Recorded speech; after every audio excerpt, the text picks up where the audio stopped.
Meron daw Opo. po kayong gustong linawin dito sa naging Facebook post ni Mr. Leandro Leviste. Meron pong part ng programa kung saan nakapanayan po namin kayo at ipinost niya po yan sa kanyang Facebook page. Ano po yung gusto niyong linawin mismo doon po sa post? Well, nakita ko po yung pinost niya.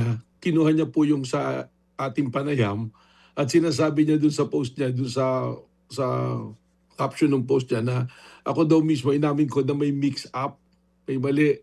So siguro po yung mali dun yung pagkaintindi niya.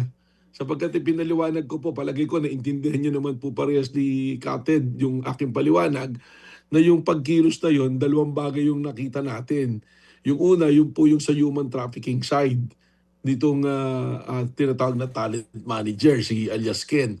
At yung pangalawa, nung nahuli na sila, lumabas yung plano na sinasabi nga po, pinangalanan si Congressman Jing Paras at siya na sinasabing siya ang nagpopondo sang-ayon kay Congressman Jing Paras. Ngayon, ang sinasabi ko po kasing mix-up doon, meron po kasing mga nag-report na ang pagkakaintindi, yung mga babaeng nahuli na yon ay dapat ipapain kay Executive Secretary Ralph Recto.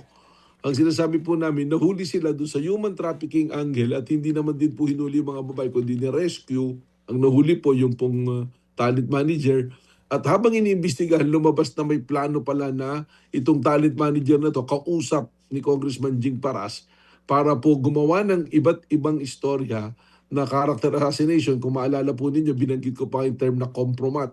Gagawa sila ng fake affidavit, mga fake na video na wala naman pong katotohanan para lamang po sirain yung isang tao. Ano po ba yung gustong palabasin ni Mr. Leandro Leviste doon po sa kanyang post? Well, gusto niya pong palabasin na wala siyang kinalaman. Pero ako po, simple lang naman yung tanong. Dalawa lang po yung gusto kong itanong sa kanila kung ako yung magtatanong. Una po, tanong ko kay Congressman Ching Paras. Categorically ba sinasabi mo na hindi kayo nag-usap nitong taong nahuli? Na itong talent manager, si alias Ken, wala ba kayo talagang naging pag-uusap? So kung wala, ibig sabihin, hindi na ako pupunta rin sa pangalawang tanong kay Congressman Libiste na, Congressman Libiste, categorically ba itinatanggi mo na kinausap mo si Jing Paras para gawin to? Ang dami ko na pong nakitang post at salita nila, hindi ko po nakita yung categorical denial sa nangyari po na yan, doon sa dalawang katanungan na yan. At yan po yung gusto naming itanong sa kanila.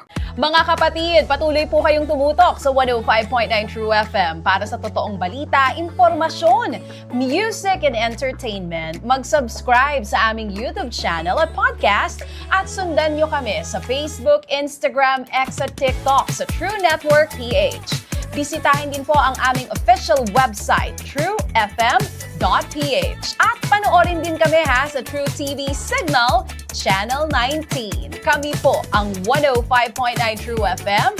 Laging true sa'yo, kapatid.